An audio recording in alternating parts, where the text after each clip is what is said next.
കൊല്ലം ആയൂരിൽ അമ്മയെ കൊലപ്പെടുത്താൻ ശ്രമിച്ച ശേഷം മകൻ ജീവനൊടുക്കി.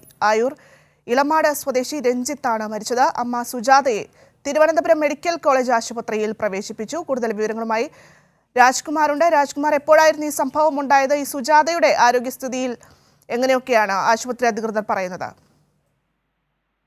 കഴിഞ്ഞ ദിവസം രാത്രിയിലാണ് ഈ അമ്മയും മകനും കൂടി ഭക്ഷണം കഴിച്ച ശേഷം സാമ്പത്തിക ബാധ്യതയെ തുടർന്ന് ജീവനൊടുക്കാൻ തീരുമാനിച്ചത്. തുടർന്ന് അമ്മ സ്ഥിരമായി ഉപയോഗിച്ചിരുന്ന മരുന്നുകൾ അത് അമിതമായി അമ്മയും മകനും ഒരുമിച്ച് കഴിച്ചു. ഇതോടെ അമ്മ ബോധരഹിതയായി. മകൻ അപ്പോൾ കരുതിയത് അമ്മയ്ക്ക് ജീവൻ നഷ്ടപ്പെട്ടു എന്ന് കരുതിയിട്ടായിരിക്കണം മകൻ തൂങ്ങി മരിക്കുകയും ചെയ്തത്.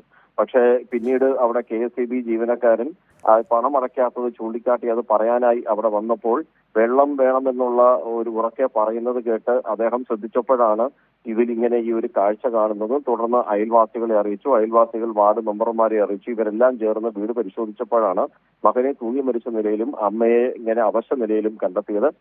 തുടർന്ന് ഈ അമ്മയെ തിരുവനന്തപുരം മെഡിക്കൽ കോളേജ് ആശുപത്രിയിൽ ഇപ്പോൾ പ്രവേശിപ്പിച്ചിട്ടുണ്ട്.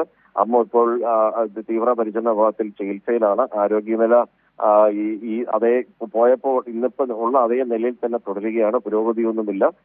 ഇതിന് ചികിത്സയ്ക്ക് ഇപ്പോഴൊന്നും പറയാൻ കഴിയില്ല എന്നുള്ള നിലപാടാണ് ഡോക്ടർമാർ അറിയിച്ചിട്ടുള്ളത്. ഇതിനിടയ്ക്ക് ഈ അമ്മയ്ക്ക് സംസാരിക്കാൻ കഴിഞ്ഞപ്പോൾ ആശുപത്രി അധികൃതരോട് താനും മകനും കൂടിയാണ് ജീവനൊടുക്കാൻ ശ്രമിച്ചതെന്നുള്ള ഇത് അമ്മ തന്നെ പറഞ്ഞിട്ടുണ്ടെന്നുള്ള വിവരങ്ങൾ കൂടി ഇപ്പോൾ പോലീസ് അറിയിച്ചു.